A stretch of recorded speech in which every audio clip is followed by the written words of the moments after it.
Bonjour à tous, très heureux de vous retrouver pour une nouvelle session ensemble aujourd'hui. Alors, on aura l'occasion du coup de pouvoir échanger. C'est la deuxième partie de notre présentation.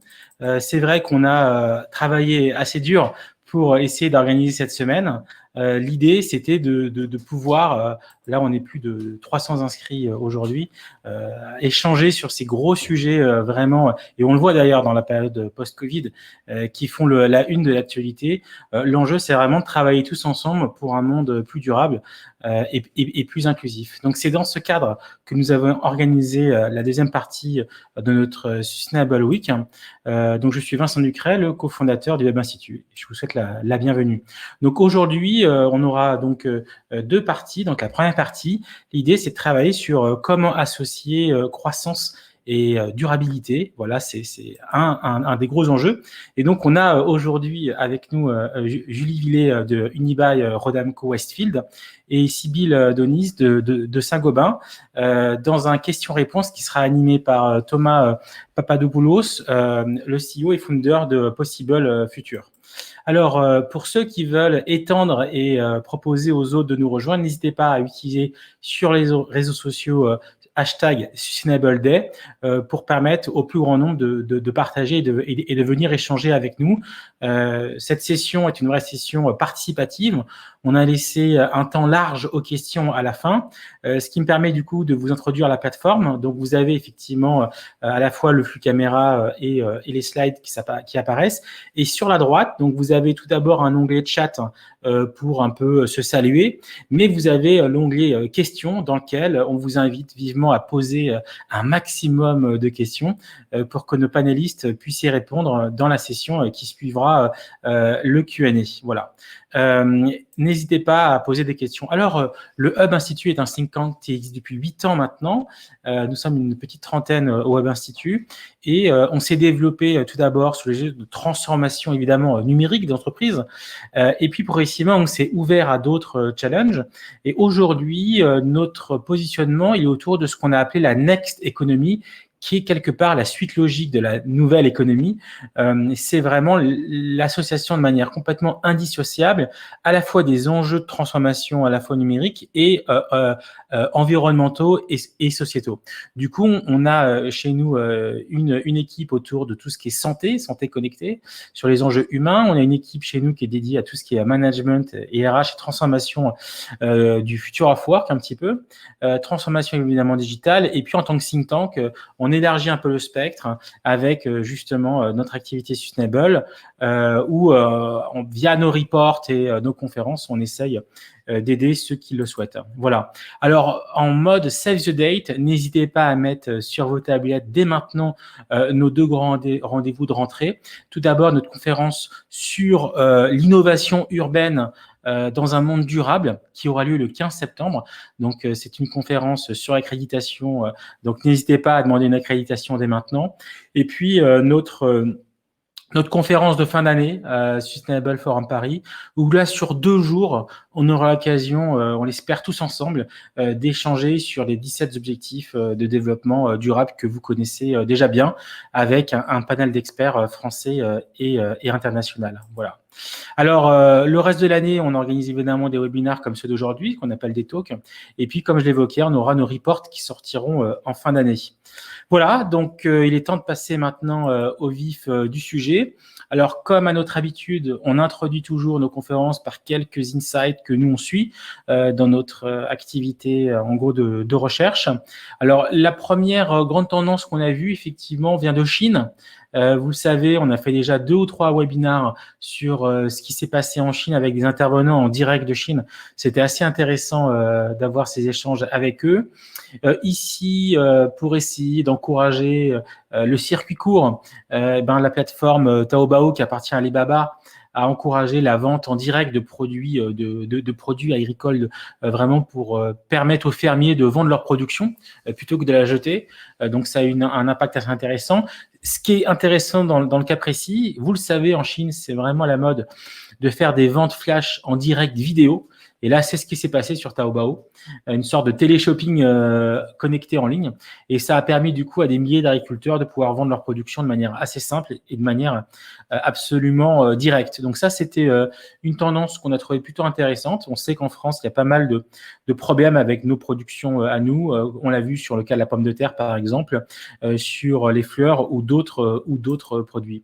Alors, deuxième cas qu'on a identifié. Alors, nous, on suit depuis longtemps l'initiative des îles Féroé. Ils avaient déjà invité des touristes à venir aider à nettoyer l'île. Donc, c'était une initiative très intéressante où tout le monde venait participer du coup à l'amélioration de l'île. Alors là, c'est différent. Comme on ne peut plus voyager et que du coup, le tourisme est quand même une ressource très importante pour eux, l'idée, c'est qu'il y a un certain nombre de volontaires qui sont positionnés pour faire visiter l'île à distance via webcam interposée. Donc, on a trouvé l'initiative plutôt intéressante pour continuer à faire vivre pendant cette période complexe des destinations qui dépendent très fortement du tourisme, comme les îles Féroé. Voilà. Et le dernier cas, concerne une entreprise qui s'appelle Room.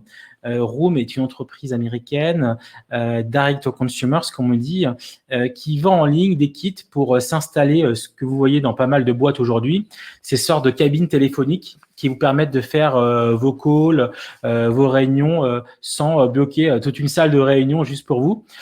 Donc Room se développe assez bien et on a trouvé intéressant leur initiative dès vraiment le début du Covid, d'avoir shifté sur la proposition de stands de test directement vendus via leur plateforme avec leur propre logistique. Et ils partagent même carrément les fichiers 3D pour le réaliser, pour permettre au plus grand nombre qui le souhaitent, si c'est nécessaire, de pouvoir réaliser exactement ces cabines de test en plexi avec les gants, les dimensions et autres. Voilà, donc à la fois une diversification, et en même temps, la logique d'ouverture en partageant au plus grand nombre les plans 3D pour pouvoir le refaire. Alors, on accueille maintenant Thomas. Thomas, bonjour. Bonjour à tous. Très heureux de t'avoir avec nous. Donc, tu diriges Possible Future que tu vas présenter. On a échangé un petit peu ensemble pour essayer de construire et de rendre extrêmement pédagogique ce webinaire ce matin. L'enjeu, c'est comment associer croissance et durabilité. Tu as effectivement un certain nombre de cas à partager et de clients aussi avec nous. L'idée, c'est vraiment d'essayer de se dire, et l'objectif de ce webinaire, pour tous ceux qui nous écoutent, on est une centaine maintenant, à comment moi, dans mon entreprise, je pourrais aussi rentrer dans cette démarche et comment essayer d'utiliser malheureusement ce qui s'est passé autour du Covid comme un facteur de déclenchement pour une prise de conscience au plus haut niveau de l'entreprise de la nécessaire transformation durable à enclencher. Thomas, c'est à toi. Merci beaucoup. Donc, bonjour à tous. Moi, je m'appelle Thomas Papadopoulos. Je suis l'heureux cofondateur de la société Possible Future, partenaire du Hub Institute sur cet événement Sustainable Day. Avant d'entrer dans le vif du sujet, donc 2 mots sur l'entreprise. Possible Future est un studio d'innovation qu'on a créé il y a presque 4 ans et qui s'était donné pour mission de créer des services, des produits, des business innovants, à la fois respectueux des hommes et de leur environnement, et puis en s'appuyant sur les acteurs qui impactent déjà le monde, c'est-à-dire les grandes entreprises. Alors, Possible Future accompagne des entreprises de différentes tailles en France, à l'étranger, sur des projets d'innovation. Quelques exemples, avec Saint-Gobain, on a eu la chance de créer une start-up qui révolutionne la collecte et la revalorisation des déchets du BTP. Avec Evian, on a imaginé le système Renew, c'est un nouveau modèle de consommation d'eau à la maison, basé sur une technologie qui avait été développée par Evian, mais qui utilise 66% de plastique en moins par rapport aux bouteilles classiques. Avec Danone encore, on s'est attaqué à l'épineux sujet du vrac en magasin et donc de la réduction des emballages par l'usage sur un produit qui est très compliqué à manipuler, le yaourt. Donc aujourd'hui, Possible Future, c'est une équipe de 60 collaborateurs, une sorte de nouvelle génération d'entrepreneurs optimistes, passionnés, engagés et surtout persuadés qu'en collaborant avec les entreprises, on peut imaginer des solutions positives et surtout viables économiquement. Alors maintenant, la question, le sujet, c'est comment on peut associer croissance et durable. Parler de croissance dans le contexte de l'urgence climatique, c'est presque devenu un gros mot. On peut voir dans cette situation le signe de l'influence, au moins dans la pensée, des mouvements écologistes qui ont eu de cesse ces dernières années, ces dernières décennies, de promouvoir un modèle alternatif et radical, celui de la décroissance. Mais c'est aussi le signe d'un état très léthargique du concept même de croissance. Ce concept de croissance, il est même voué à devenir très péjoratif. Pourquoi? Parce que tout le monde a bien saisi que croître indéfiniment dans un monde fini, avec des ressources limitées, c'est pas possible. Du coup, parce qu'on comprend bien maintenant que cette croissance frénétique, c'est justement peut-être ce qui nous a menés collectivement dans un mur, celui du changement climatique. Alors, il y a bien une notion de croissance verte dont on entend parler, qui tente, tant bien que mal, de sauver ce qui reste encore des théories économiques du siècle passé, mais elle aussi, elle peine à convaincre quand elle n'est pas directement réfutée par le monde académique. Bon, alors la question qu'on se pose, c'est qu'est-ce qu'on fait? Qu'est-ce qu'on fait maintenant? So what? Si on revient sur la réalité concrète des entreprises, en fait, on est très embêté parce qu'une entreprise, ça peut pas décroître. C'est pas un horizon viable pour l'entreprise, ni pour ses comptes, ni pour ses collaborateurs. Si on se parle de réduire les salaires, en général, on n'est pas content, ni même pour sa raison d'être. Donc, du coup, pour nous, il est crucial, si on veut faire avancer le débat, de dépasser cette opposition qui peut être des fois un peu stérile entre croissance et décroissance. L'autre jour, avec l'équipe, on lisait une interview d'Edgar Morin que vous êtes nombreux à avoir vu passer aussi. Et on trouve que l'approche qu'il y proposait, elle permet de sortir de ce débat un peu stérile. Lui, il dit, le problème, c'est pas la croissance ou la décroissance, c'est de déterminer ce qui doit croître et ce qui doit décroître. Pour lui, croissance et décroissance, elles doivent être complémentaires et surtout pas antinomiques. Elle est peut-être là la porte de sortie, faire croître les activités qui ont du sens et faire décroître celles qui sont néfastes à l'environnement. Alors, bon, là, sans crier gare, on a tous pris la crise du Covid dans la figure, ça nous a heurté de plein fouet. Et ce qu'on vient de vivre collectivement, nous, on pense que c'est un moment pivot. Cette crise, elle a agi un peu comme un arrêt sur image. Elle a mis en lumière le sens de l'essentiel et puis des fois un peu une forme d'absurdité du modèle économique qu'on avait construit. Nous, on a compris soudainement que ces décennies de croissance, elles nous avaient emmenés dans une spirale sans réel progrès sociétal. Et donc, elle nous a permis de réaliser à quel point la valeur sociale des individus avait même fini par diverger de leur valeur marché. On a tous pu réfléchir à notre propre utilité quand les seules activités essentielles n'étaient pas arrêtées. Et puis, chaque soir à 20 h, quand on applaudissait ces héros du quotidien, les premiers de corvée maintenant, comme on les appelle. Finalement, les biens et les services qu'on achète n'ont pas échappé à cet examen de conscience. On a tous pu mesurer quelle consommation était vraiment utile et laquelle était vraiment superflue. On a compris que le système nous protégeait, mais aussi qu'il nous étreignait. D'un côté, on a vu les gouvernements déployer tout un arsenal de mesures pour protéger les emplois et les entreprises. Ça, c'est cool. C'est une chance même quand on se compare à d'autres pays. Mais de l'autre, on a senti aussi à quel point on était dépendant d'un système à la fois mondial. Et pourquoi ces masques sont-ils tous produits en Chine? Et puis aussi local. On entendait ces personnes qui se demandaient, mais et si le système de distribution alimentaire français s'écroulait, qu'est-ce qui se passerait? Donc on a compris que cette crise et toutes celles qui suivront, elles doivent nous encourager à renforcer notre résilience. Alors ok, certains appellent à une relocalisation massive de tout. Bon, on n'est pas sûr que ce soit bon. D'autres cultivent un potager bio sur leur balcon. C'est une forme d'action aussi. Néanmoins, on est beaucoup à avoir pris conscience qu'il allait falloir apprendre à s'organiser différemment pour mieux résister aux chocs extérieurs, des chocs qui ont peut-être vocation à se multiplier justement sous l'effet du changement climatique. Alors, la crise du Covid, elle a agi un peu comme un arrêt sur image. Et elle nous alerte sur tout un tas d'autres crises qui nous menacent. Des crises sanitaires, bon, celle du Covid, c'est peut-être la première d'autres pandémies. Des crises environnementales. Moi, je vous invite à regarder les prévisions de Météo France pour cet été. Il va faire chaud. À vous intéresser aux prévisions de stress hydrique dans les grandes villes un peu partout dans le monde. On peut revenir sur les incendies en Australie en fin d'année dernière, la quasi-disparition des koalas, l'effondrement de la biodiversité. Des crises aussi sociales. On a vu, cette crise du Covid, elle a exacerbé pas mal d'inégalités dans l'accès à l'éducation, l'accès à un logement décent, l'accès à une nourriture de qualité, l'accès à un environnement serein, l'isolement des personnes âgées. Et puis, on parle aussi de cette crise économique avec des taux de chômage qui ont déjà commencé à exploser un petit peu partout. Alors, bon, nous, on pense que les entreprises, elles ont le pouvoir de changer les choses. Dans le système qui doit s'organiser pour nous permettre de relever ces défis, on trouve différents acteurs. Il y a le régulateur, il y a les citoyens, il y a la société civile, il y a les ONG et il y a les entreprises.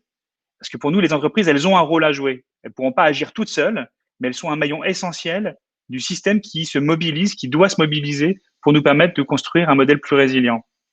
Et en fait, ces entreprises, elles n'ont pas le choix. Elles étaient déjà confrontées à une pression grandissante de la part de leurs clients consommateurs, en quête de produits et de modèles de distribution plus durables, de leurs salariés, en quête de sens, qui ne veulent plus travailler dans des entreprises à impact négatif, et puis du régulateur, encore une fois, à travers toutes les lois, la loi Pacte, la loi Avenir, la loi relative à la lutte contre le gaspillage ou l'économie circulaire. Donc tout ça, ça va forcer les entreprises à revoir tout leur modèle organisationnel, logistique, distributif, productif. Et tout ça, ok, c'était déjà un peu latent. Mais ce qui est sûr, c'est que la crise du Covid, elle précipite ce choix. Car le redémarrage dont on parle, qu'on appelle tous, c'est aussi la question de se poser, c'est aussi l'occasion de se poser la question, mais quel redémarrage? Parce que si on a tous une responsabilité, on doit quand même reconnaître que les entreprises, elles ont le pouvoir de changer les choses à grande échelle. Et comme elles en ont le pouvoir, en fait, elles en ont aussi le devoir. Moi, je retiens la réaction d'un de nos clients, membre de Comex d'une entreprise du CAC 40, il y a quelques semaines, qui nous disait, il est leader dans sa filière, si nous, on le fait pas, qui le fera? Bon, donc, allez, on va dire que dans tout bon pitch, il faut une citation. Nous, on a choisi celle-ci. On ne résout pas un problème avec les modes de pensée qui l'ont engendré. Bah oui, dans ce contexte, nous, on est persuadés que l'innovation, c'est clé. Puisque l'innovation, c'est ce qui permet de réinventer de manière volontaire et non subie tous les maillons de la chaîne.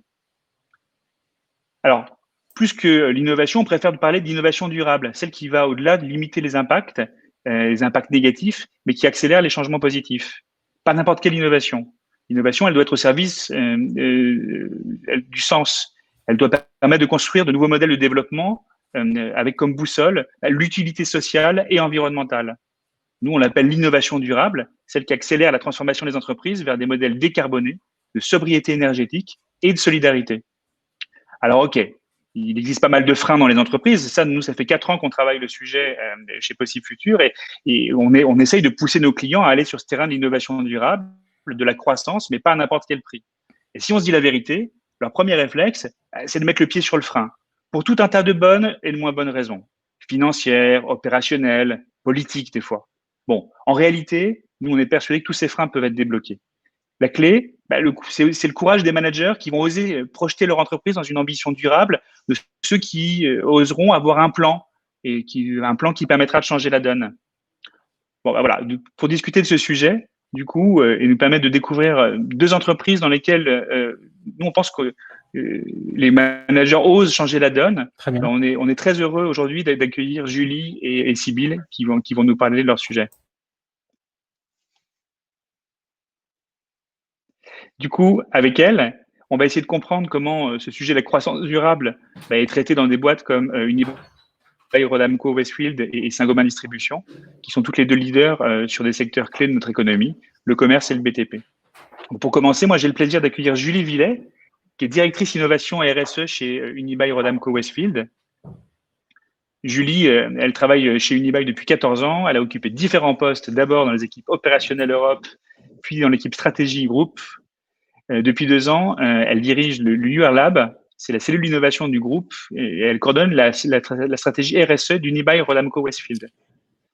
Unibail Rodamco Westfield, c'est un groupe qui se distingue de ses concurrents par la qualité et le positionnement de ses centres commerciaux en centre-ville. Mais depuis plusieurs années, c'est aussi une foncière qui est directement impactée par l'évolution des modes de vie et de consommation intra-urbains, à laquelle elle doit s'adapter très très vite. Ses clients sont à la fois des distributeurs installés dans ces centres commerciaux et puis les visiteurs qui fréquentent ces centres et les collectivités avec lesquelles elle collabore. Bon, Julie, bienvenue. Chez Unibail, on sait que vous avez été directement impacté par la crise du Covid-19 puisque la plupart de vos centres ont été fermés du jour au lendemain. Au moment du déconfinement, je pense qu'on est beaucoup à se demander si cette crise va modifier les modes de consommation. Et si vous étiez préparé à une telle remise en question. Bonjour Thomas, bonjour Vincent, bonjour à tous. Merci beaucoup pour ce matin et me donner l'occasion de partager avec vous et d'essayer de construire ensemble un meilleur demain. La première bonne nouvelle, avant de savoir si on était prêt ou pas, c'est que ça va dans le bon sens puisque aujourd'hui, en France, tous nos centres sont réouverts, sauf le Forum des Halles. Pour lequel on bataille encore un peu. Et à l'échelle du portefeuille, c'est-à-dire en Europe et aux États-Unis et dans les 12 pays où on opère, on a 5% de notre portefeuille réouvert. Donc ça, c'est plutôt une bonne nouvelle pour le business et une bonne nouvelle de pouvoir revoir les gens converger vers nos destinations et accueillir du monde qui est content de sortir. Après, la question, c'est quels impacts sur les modes de consommation? Est-ce qu'on était prêt? Est-ce qu'on avait vu les choses arriver? Et à quel point c'est une grande révolution ou pas? On en a beaucoup parlé aussi avec toi, Thomas. C'est vrai que on a tendance à dire que c'est plutôt une accélération d'un certain nombre de transformations qui étaient déjà un peu latentes, sous-jacentes, plutôt qu'un grand changement de paradigme. Même si moi, et là on se le dit entre nous dans ce petit comité, j'aimerais bien m'en servir pour pousser ça comme une occasion de changement de paradigme encore plus forte pour Unibail-Rodamco-Westfield. Je vous donne 3 exemples sur ces tendances de consommation qu'on a vu venir et sur lesquelles on travaille déjà depuis un moment. Il y a la première qui est oh là là, le commerce physique a été complètement remplacé par le commerce e-commerce et la croissance du online. Alors, toutes les formes de consommation ont été impactées pendant le Covid puisqu'il y a eu un vrai slowdown, notamment au mois de mars, qui a vite été rattrapé et on voit maintenant des effets de compensation. Mais sur ce online, on dit oui, bah il y aura une augmentation de la pénétration du commerce e-commerce de 35% post-Covid. Mais la réalité, c'est qu'il y a déjà 20% du commerce qui se fait online au UK et que c'est une croissance forte depuis des années. Donc, en fait, heureusement qu'on avait déjà vu ce shift arriver et heureusement qu'on a été préparé. Donc, on a essayé de travailler depuis maintenant une grande année sur la manière dont on peut transformer nos actifs en plateforme omnicanal. Donc, c'est comment, par exemple, pour la restauration, je fais en sorte que si mes clients, mes visiteurs aiment les restaurants chez moi, je puisse aussi leur amener chez eux en faisant des partenariats avec les plateformes de livraison comme Uber Eats, Food Delivery, Deliveroo et tous les autres leaders sur leurs marchés nationaux. C'est comment je développe des services de click and service, click and collect. Je m'intègre mieux dans le parcours omnicanal de mes visiteurs. Donc, le online, on l'avait vu arriver. La difficulté de certains retailers, et je vais aller vite là-dessus parce que je voudrais en arriver au sujet de la conscience environnementale, mais oh là là, on voit avec tristesse, et chez nous, c'est évidemment un des grands sujets de discussion dans les équipes tous les jours, c'est toutes ces mauvaises nouvelles qui s'amoncellent sur les redressements judiciaires, sur les faillites d'un certain nombre de nos partenaires historiques. Et j'ai envie de dire, là aussi, ça fait un moment qu'on peut lire partout, et c'est pas nous qui le disons, que boring retail is dead. Il n'y a plus de place pour le commerce qui n'a pas su se réinventer, qui a su devenir plus expérientiel, plus vertueux, plus proche de ses clients. Donc là aussi, la manière dont on organise la rotation de l'offre dans nos actifs, ça fait un moment qu'on y travaille. Il y a plus de 12% des enseignes qui changent tous les ans dans nos malls en moyenne et on n'a pas attendu le Covid. Et sur un sujet qui est plutôt le plus proche de la discussion qu'on a aujourd'hui, c'est en fait, c'est vrai que cette crise du Covid, elle a quelque part généré une vraie prise de conscience sur les enjeux environnementaux et la manière dont la consommation impacte les enjeux environnementaux. Et je crois que dans une des dernières lectures Accenture, je lisais encore cette statistique qui disait oui, 60% des interrogés Europe et États-Unis déclarent qu'il est urgent d'agir pour protéger l'environnement quand on leur parle de leur état d'esprit.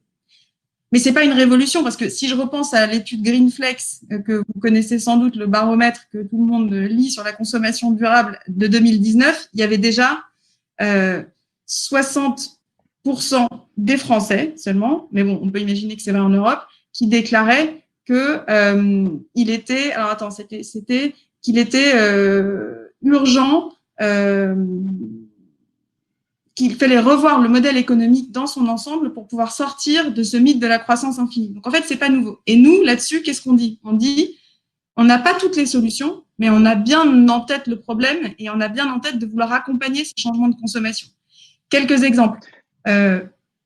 Comment on fait, nous, tous les jours, pour accompagner les dizaines de milliers de visiteurs dans nos malls à consommer mieux, à éviter, par exemple, le gaspillage? On a collaboré avec une plateforme que vous connaissez peut-être qui s'appelle Too Good To Go, qui permet aux restaurateurs d'éviter de jeter les repas invendus en fin de journée en les connectant avec vous, moi, nous, donc les utilisateurs, à acheter des repas à prix réduit pour éviter qu'ils partent à la poubelle en fin de journée. On a sauvé plus de 190 000 repas l'année dernière et on est en piste pour en sauver près de 300 000 cette année. C'est un exemple. Un autre exemple, c'est le circuit court.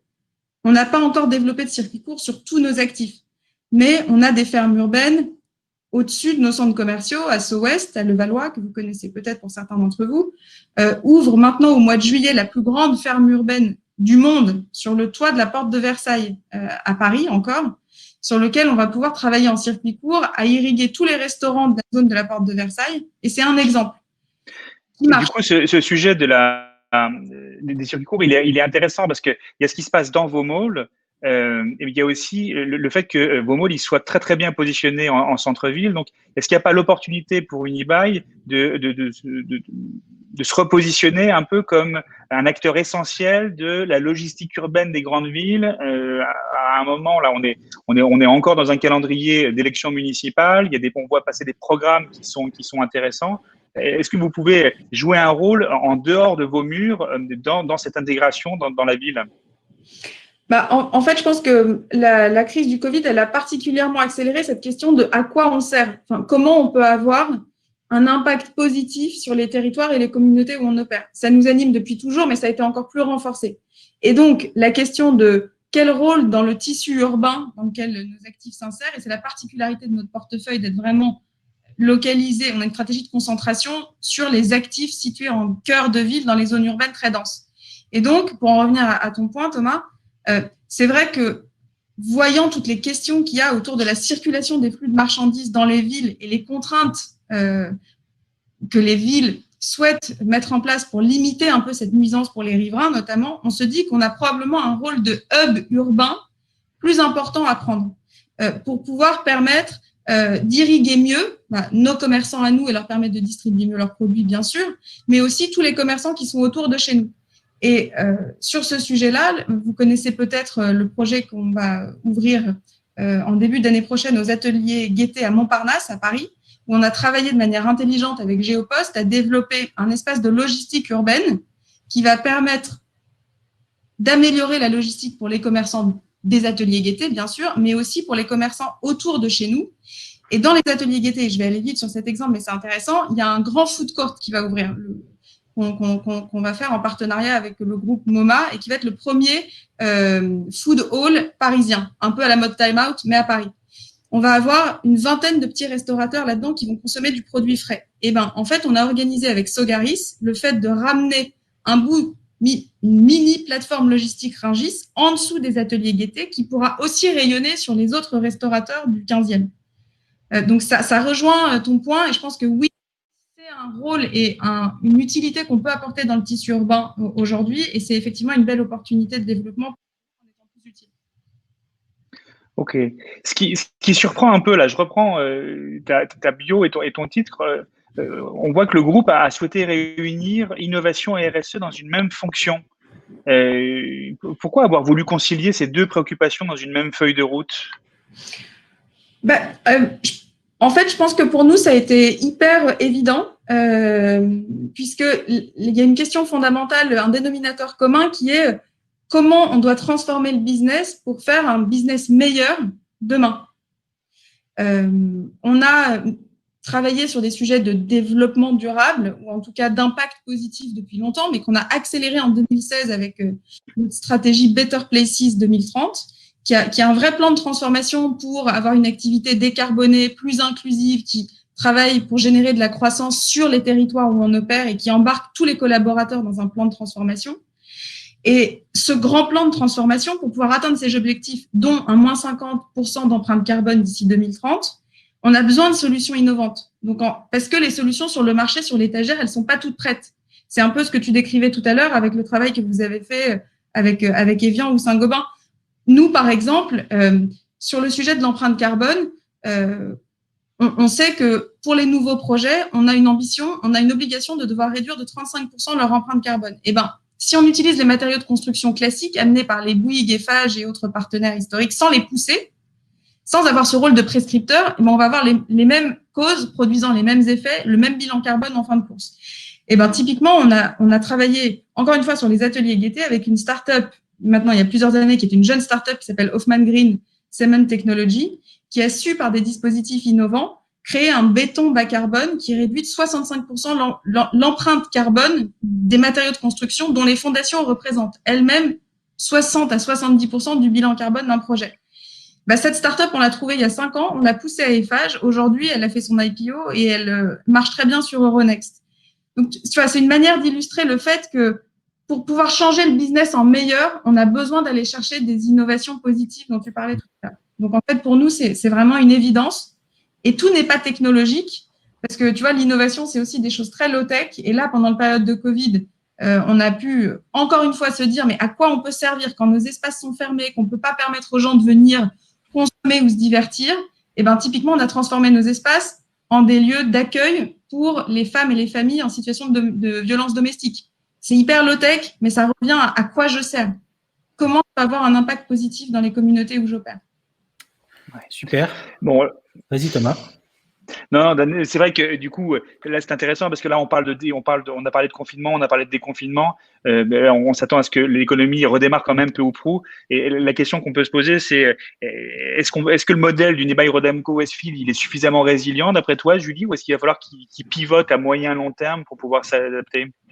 Et moi, je rajouterais l'enjeu de la mobilité, parce que c'est vrai qu'on le voit dans cette crise, les flux urbains, alors il y a les marchandises, et ainsi de suite, et les derniers kilomètres, mais plus globalement, et d'ailleurs, il y a beaucoup de questions qui sont en train d'émerger, et on y répondra tous ensemble à la fin des interventions. Effectivement, ces enjeux d'accompagnement des mobilités. Vous avez été moteur sur certains malls avec justement accueillir les voitures électriques, la micromobilité. Ça serait intéressant de développer un petit peu ce point-là. Ravi d'en parler. Et je pense que ça rejoint vraiment cette discussion globale sur le rôle de l'entreprise, à quoi on sert, comment on peut avoir un impact plus positif et faciliter la vie des gens. Donc, en fait, pour en revenir à ta question un peu fondamentale, Thomas, de est-ce que vous êtes résilient ou pas? En fait, la raison d'être du groupe, alors en français, ça sonne moins bien, mais en anglais, c'est Rain Together. En fait, nous, la raison d'être dans le business, c'est qu'on croit fondamentalement dans le être ensemble.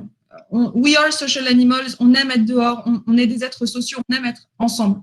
Et la raison d'être de nos destinations, des lieux qu'on crée, c'est de pouvoir amener et réunir des gens dans des endroits, dans des lieux qu'ils aiment partager, qu'ils aiment vivre, explorer, etc. Ça, c'est la raison d'être du business. Et je pense qu'elle est vraie. Elle était vraie hier, elle est vraie aujourd'hui et elle sera encore vraie demain. Donc, cette raison d'être, c'est ce qui nous pousse et elle est valide.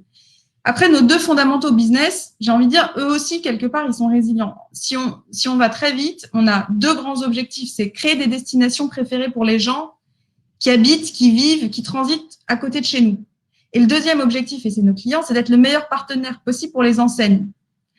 Et ces fondamentaux-là, ils bougent pas trop. Après, ce qui est vrai, c'est que la recette pour attirer les gens, pour être une destination préférée, pour être où j'ai envie d'aller, la méthode d'hier qui consistait à dire j'ai un très grand hypermarché, j'ai un super grand department store, et donc venez consommer tous vos produits de grande consommation chez moi, c'est pas vraiment la recette d'aujourd'hui. Aujourd'hui, ce qui nous anime, c'est comment on continue de faire évoluer nos actifs vers moins de produits de grande conso, mais en gardant ceux dont on a besoin, mais en allant plus vers ces fameux circuits courts, la qualité de l'expérience, augmenter la part donnée aux activités sociales, la restauration, la culture, l'apprentissage, la qualité même pour la santé de l'endroit, c'est-à-dire la qualité de l'air. Donc, c'est juste réunir les gens, ça reste un bon fondamental, mais la manière de le faire et les leviers vont changer. Et c'est ce à quoi je m'active. Et être le partenaire des marques, hier, ça voulait dire venez, on a les meilleurs magasins pour vendre le maximum de produits. Mais en fait, aujourd'hui, être le meilleur partenaire des marques, ça veut dire venez, parce que je suis votre meilleur point de contact avec votre audience. Je suis le partenaire de choix dans les plus grandes villes européennes pour pouvoir parler, interagir, distribuer des produits, bien sûr, mais aussi continuer de construire cette relation avec vos utilisateurs qui sont nos visiteurs. Donc, le business model, il est extrêmement résilient, je pense qu'il est extrêmement vertueux, mais à condition qu'on continue et qu'on accélère sur la transformation des leviers. J'espère que c'était clair, mais c'est vraiment la conviction que je porte. Super. Merci beaucoup. Merci beaucoup. Du coup, pour compléter ce point de vue, maintenant, on a le plaisir d'accueillir Sybille Denis, qui est directrice générale de PUM, membre du comité exécutif de Saint-Gobain Distribution France et membre du conseil d'administration du groupe Saint-Gobain. Sybille, elle travaille chez Saint-Gobain depuis près de 15 ans. Elle a occupé différents postes au niveau groupe dans les équipes achats, marketing, puis dans la branche distribution. Et puis, depuis 4 ans, Sybille, elle dirige PUM, l'enseigne spécialiste des solutions innovantes en matériaux de synthèse. C'est une filiale de Saint-Gobain Distribution Bâtiment France. En moins de 30 ans, Saint-Gobain a fait de sa branche distribution un élément clé d'une stratégie qui visait à devenir un maillon essentiel du secteur BTP. Aujourd'hui, c'est 2000 agences, c'est 150 sites industriels, c'est 23 000 collaborateurs. Et puis, alors que Saint-Gobain Distribution travaillait beaucoup avec les artisans du bâtiment, eh bien, elle commence maintenant à s'adresser au client final via son initiative, la Maison Saint-Gobain. Sybille, bonjour, bienvenue. Bonjour Thomas, bonjour à tous. Bon, alors, si on rentre maintenant dans le vif du sujet, effectivement, année après année, le groupe Saint-Gobain a fixé des objectifs RSE qui étaient très, très ambitieux pour l'ensemble de ses activités. Aujourd'hui, c'est même la raison d'être du groupe qui s'affirme autour du rôle primordial de la rénovation énergétique. Comment on est passé de la RSE à la mission ou même une raison d'être dans l'entreprise? Par étapes, forcément. Saint-Gobain, au départ, c'est un fabricant de matériaux, c'est extrêmement basique. Comme à peu près tous les grands industriels, à un moment donné, le virage des solutions commence à trouver sa voie plus que des matériaux. Et puis, après ça, en fait, ça ne suffisait pas. Alors, Saint-Gobain s'est étoffé avec le temps. Il est passé d'uniquement un monde industriel à l'intégration de tout le volet distribution, qui a donné probablement au groupe un virage un peu différent, et donc qui a aussi fait réfléchir à la contribution que Saint-Gobain devait apporter au monde du bâtiment. Le devoir, il est important à ce moment-là de l'histoire probablement. Du coup, quand on réfléchit à une stratégie et qu'on veut la mettre en œuvre auprès de un peu plus de 170 000 collaborateurs dans le monde pour le groupe, la vraie question qu'on se pose et qu'on s'est beaucoup posé aussi et chez Saint-Gobain Distribution France et chez PUM, c'est comment donner du sens et partager. Parce que une fois que on a défini une stratégie qui est claire pour chacun et pas uniquement je vends tel produit, tel matériau, je m'adresse à tel marché. Une fois qu'on est arrivé sur quelque chose de beaucoup plus global, avec un sens pour Saint-Gobain, les solutions pour le bien-être de chacun et l'avenir de tous, on est capable d'embarquer ces équipes beaucoup plus vite, beaucoup plus loin, et chacun trouve un sens beaucoup plus affirmé dans son job au quotidien.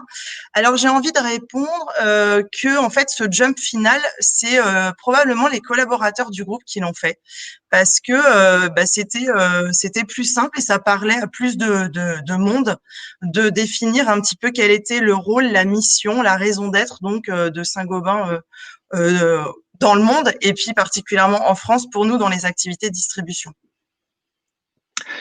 Du coup, on a parlé un petit peu des sujets environnementaux qui nous préoccupent tous, qui préoccupent de plus en plus citoyens et pouvoirs publics.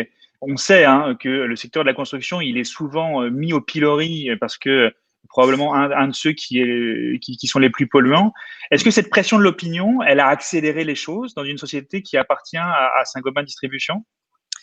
Alors, j'ai envie de dire que cette pression de l'opinion en tant que telle, c'est-à-dire un peu globale et générale, elle existe bien sûr, mais elle n'est pas encore assez palpable pour être vraiment un vrai vecteur d'influence.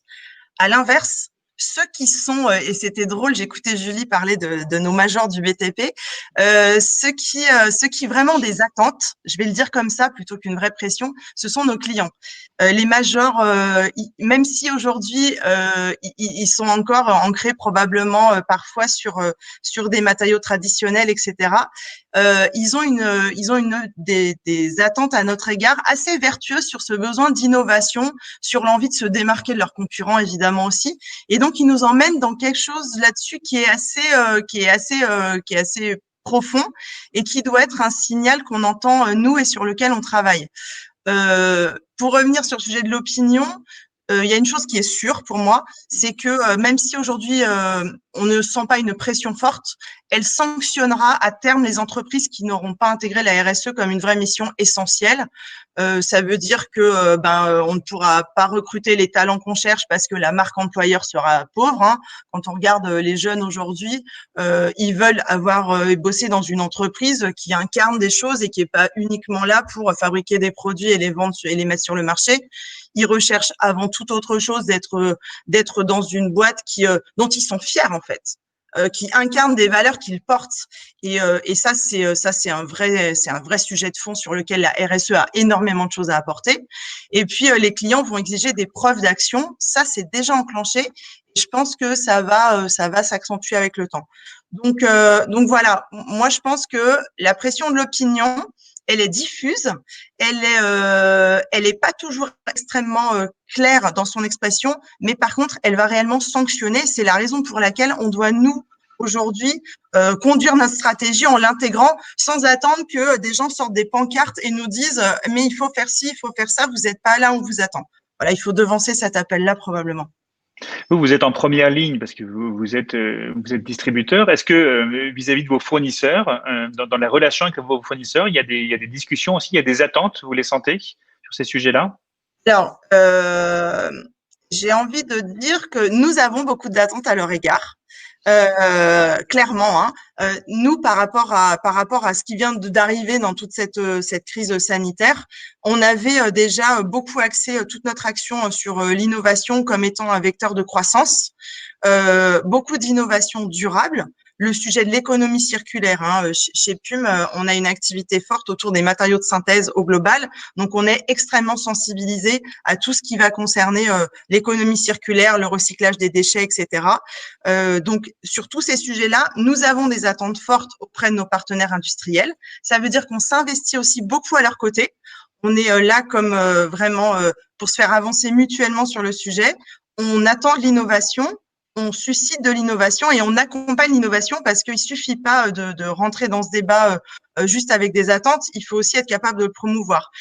Il faut pas se voiler la face. Hein. Il y a un truc peut-être qu'il faut qu'on dise absolument, hein, c'est que à la fin, l'arbitrage entre notre responsabilité environnementale, sociétale, etc., c'est un arbitrage entre économie et responsabilité.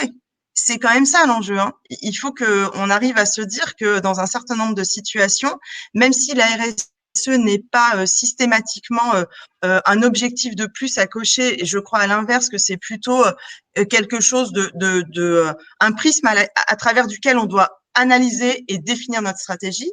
Mais en fait, on est dans quelque chose sur lequel souvent les coûts associés immédiats, les investissements sont plus importants. Et donc, il faut être capable, de la même façon qu'on sait faire des SWOT pour arbitrer sur des projets, il faut qu'on soit aussi capable de prendre ce sujet de la RSE comme quels sont les bénéfices sur ma responsabilité sociétale et environnementale, et donc à terme, mon image, ma croissance, la qualité de mes équipes, et en même temps, ce que je dois dépenser maintenant face à deux projets qui pourraient avoir des enjeux un peu différents et des coûts immédiats un peu différents. Ah, mais là, tu précèdes un peu mes questions parce que c'est vrai que quand on parle de RSE, on pense beaucoup aux sujets environnementaux.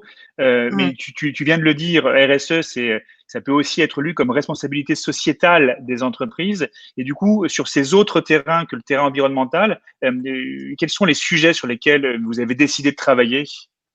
Alors, il y a une chose qui est évidente, c'est que en tout cas, chez nous, on avait dans le volet RSE beaucoup axé toute notre stratégie et nos idées et notre développement sur le sujet environnemental, et que cette crise, elle a fait remonter le sujet social et sociétal vraiment au même plan.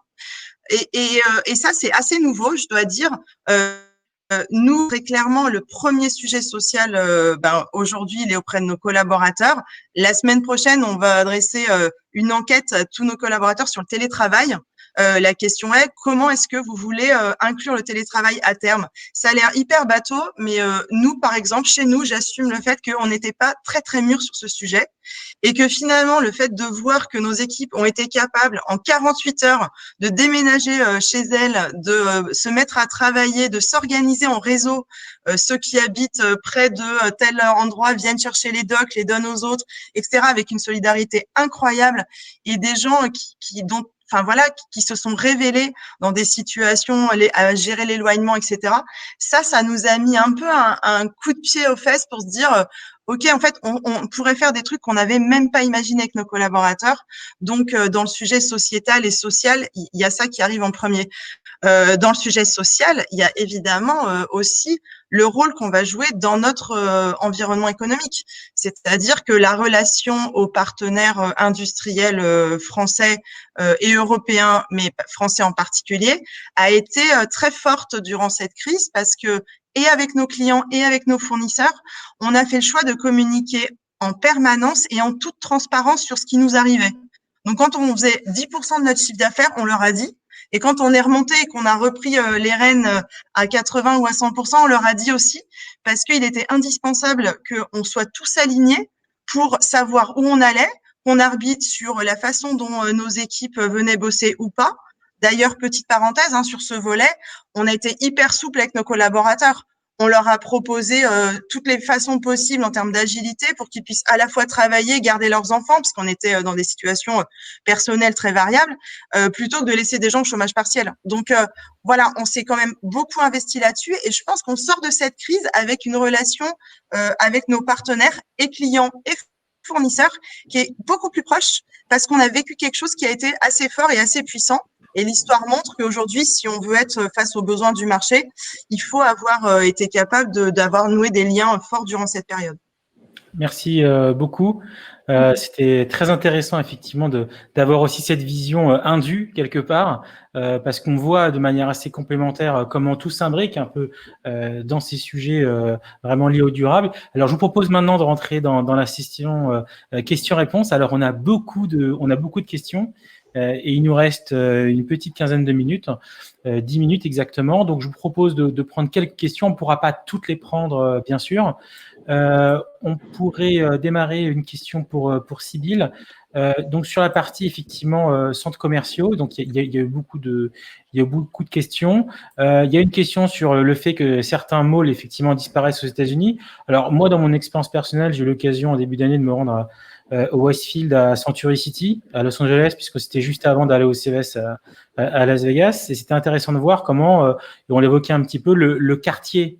Tiens, elle nous a quittés sans faire exprès. Je pense qu'elle va revenir. C'est Julie, en fait. C'est Julie, oui. Ouais, Julie va revenir, pardon. Et l'idée, c'est de voir, et on se rend compte que ce qui a toujours marché aux US, c'est-à-dire le quartier résidentiel, le quartier business et le quartier shopping étaient en train plus ou moins de disparaître, et que aujourd'hui, l'idée, c'était d'associer justement et faire un mix pour que il y ait un environnement urbain qui soit beaucoup plus homogène. Est-ce que c'est une vision que vous avez aussi et que vous voulez développer ailleurs, Julie? Absolument. D'abord, très bon choix d'avoir été visiter Westfield Century City, qui est définitivement un de nos flagships américains. Et je pense que ce que vous avez vu à Los Angeles, ça reflète ce dont on parlait tout à l'heure, qui est de dire, en fait, quel est le rôle qu'on doit apporter sur les territoires et auprès des communautés. Et ce rôle, évidemment, il est multi-usage. Donc, en fait, on a vocation à développer de plus en plus de produits mixtes dans lesquels il y aura probablement une composante pure retail transactionnelle moins grande dans les années à venir. Et c'est bien le sens de tous les projets qu'on sort ces dernières années et qu'on a devant nous, que ce soit à Montparnasse, que ce soit à Hambourg, que ce soit même à La Part-Dieu, où on va développer aussi du coworking. Enfin, c'est vraiment à quoi je sers, de quoi les gens ont besoin et qu'est-ce que je peux apporter dans ces centres de vie hyper urbains et denses des grandes villes dans lesquelles on opère. Donc oui, ça a vocation à grandir et c'est le sens de notre stratégie de développement. Sybille, on a vu du coup dans le contexte du Covid qu'il y a toute une distribution un peu e-commerce en ligne qui se mit sur cette filière du bâtiment. Est-ce que du coup vous allez un peu avancer vous aussi vers une logique un peu plus multicanal et en même temps une logique plus indépendante justement de ce qui pourrait arriver dans le monde physique pour permettre quelque part de la continuité voilà, des chantiers, de la construction et ainsi de suite, comme on l'a vu dans l'exemple chinois au début de mon intervention. Ouais. Alors c'est marrant parce que le monde du B2B, il évolue pas complètement comme le B2C.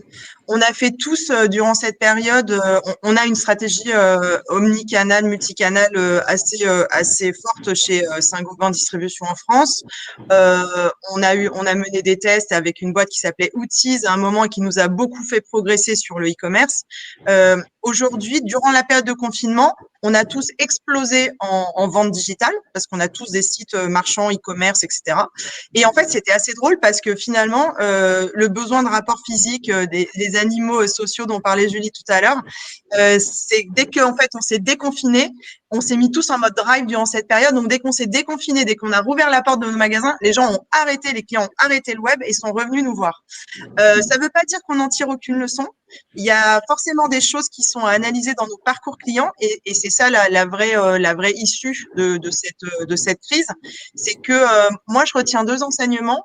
Le sujet du parcours digital, en fait, on a gagné des masses d'informations et maintenant, on va analyser la data pour voir comment est-ce qu'on peut être plus performant là-dessus, bien sûr. Et puis, le second, c'est que ce fameux drive, il a aussi créé de nouveaux parcours, un sujet qu'aime bien Thomas. Il a créé de nouveaux parcours dans les agences et du coup, je crois que vraiment, on a vraiment une opportunité de simplifier, d'accélérer les temps de passage de nos clients dans nos agences, de leur simplifier la vie en utilisant ce qui s'est passé à ce moment-là, même si naturellement, tout le monde a tendance à reprendre ces marques précédentes. Mais voilà, c'est ça l'enjeu pour nous maintenant. J'aurais une question parce on en a parlé lors du premier webinaire lundi dernier sur la capacité d'embarquer vos collaborateurs. Donc peut-être Julie, est-ce que vous pourriez nous partager 2, 3 initiatives? On a beaucoup parlé des clients, de l'environnement et autres, mais aussi comment embarquer l'interne. Donc Julie et puis Sybille. Avec plaisir. En fait, dans ce grand plan de transformation dont on parlait tout à l'heure, qui s'appelle Better Places 2030, chez nous, il y a Better Places qui est très environnement, Better Communities qui est tourné autour de nos territoires et de nos communautés, et le troisième qui est fondamental puisque c'est le moteur du changement, c'est Better Together. Et ça vise à transformer chacun des employés en acteurs du changement. Et donc, cette stratégie d'évolution et de transformation du business, elle est descendue au niveau individuel. 100% des collaborateurs chez URW est doté d'un objectif annuel lié à la stratégie Better Places 2030. Donc, dans son business au day-to-day, en fait, il a intégré qu'il soit dans une activité de développement pour des nouveaux projets ou de commercialisation, quel type de nouvelles enseignes, de B-Corp, je vais pouvoir aller chercher pour essayer de faire croître cette part de business, mais que je sois aussi dans les activités legal ou finance, d'avoir une approche contractuelle plus courte avec une empreinte du carbone numérique raccourcie. Bref, chacun est embarqué dans la bataille. Donc, on a construit le plan comme ça et il est intégré dans tous les process business de la boîte. Donc, il n'y a pas de décision d'investissement qui est prise sans le partage d'un certain nombre de KPI reliés directement à l'empreinte carbone ou à l'impact social et donc au plan Better Places 2030. Donc, il est vraiment intégré au business. Et pour en revenir à ce que disait Sybille tout à l'heure, j'y crois dur comme fer et donc j'étais heureuse de l'entendre si bien raconter. En fait, ce qu'on cherche à la fin, c'est de pouvoir raconter cette histoire dont on est tous fiers, de sentir que quand on va au bureau le matin, quel que soit son job, on participe à un truc qui a du sens, à un truc qui fait plaisir, à un truc qu'on est fier de raconter à ses enfants ou à ses amis le soir quand on rentre. Et moi, j'ai quand même remarqué qu'auparavant, sur les forums de recrutement de Polytechnique, ESTP, HEC et autres grandes écoles en France, mais c'est les mêmes partout ailleurs, on n'était pas très souvent invité innovation et RSE, mais ça fait 3 ans qu'on nous demande tout le temps de venir pour raconter ce qu'on peut faire sur ces sujets et qu'est-ce qu'on est en train de faire sur ces sujets. Donc, en fait, c'est le dénominateur commun qui nous réunit tous et je pense que c'est fondamental. Très bien, Sybille. Et après, Thomas, pour une autre question que j'aurais. D'accord. Je suis complètement d'accord avec tout ce que dit Julie. Je pense qu'en fait, embarquer les collaborateurs, en fait, il suffit de libérer les énergies. Nous, chez Saint-Gobain Distribution en France, on a mené un grand programme qui s'appelle Ambition 2025 et qui avait vocation à vraiment travailler à développer le collaboratif dans nos modes de fonctionnement et à l'intégrer dans nos modes de fonctionnement. Et en fait, les premiers sujets qui reviennent dans la bouche des collaborateurs, ce sont des sujets sociaux et environnementaux. Parce que ils ont des sensibilités individuelles et que quand on les cumule, en fait, on arrive à toucher tous les volets. On a des gens qui s'investissent dans des associations et qui ont eu envie de partager ça au sein de la boîte avec leurs collègues et qui ont embarqué leurs collègues. On a des gens qui avaient envie d'œuvrer pour leur bien-être en tant qu'équipe dans leur lieu de vie et qui l'ont fait. En fait, j'ai presque envie de dire que c'est un des volets les plus faciles du collaboratif parce qu'en fait, les gens ont envie de ça et ils ont envie de cette fierté et ils savent ce qu'ils veulent en attendre. Donc, sincèrement, le sujet des collaborateurs est vraiment, puis c'est celui qui engage le plus de sourires à la fin de la journée. Donc, moi, je trouve que ça fait vraiment du bien d'avoir des équipes qui sont là-dessus et à qui on a libéré l'énergie pour qu'ils puissent se lancer. Il nous reste que 2 minutes. Thomas va revenir. Thomas, le mot de la fin, il nous reste 2 minutes. On a une question sur pourquoi il n'y a pas plus de grands groupes comme ça qui s'engagent de manière concrète vers des actions durables, alors que c'est vraiment la capacité pour eux, du coup, de potentiellement faire baisser les coûts de fonctionnement, de réengager avec leurs talents. Ça fait partie de ton métier. Thomas, est-ce que tu peux conclure sur ce point ?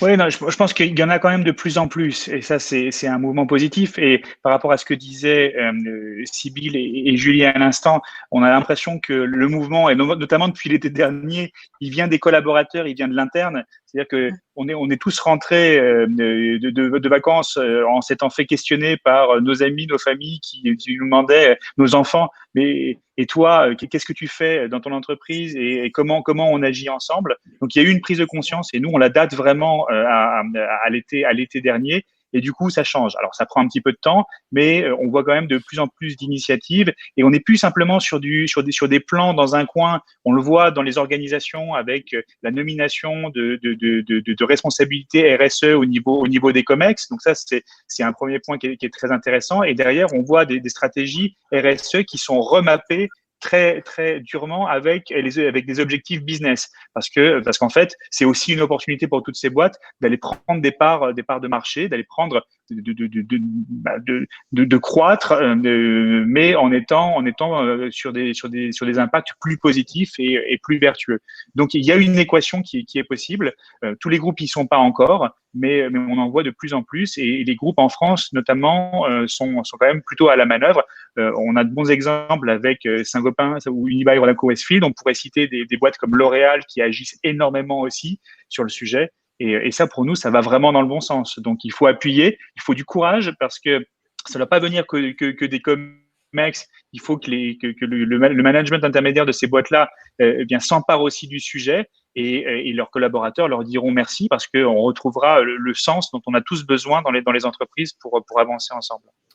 Merci beaucoup à tous pour ces échanges passionnants. Merci Julie, merci Sybille, merci Thomas dans l'organisation de ce webinaire.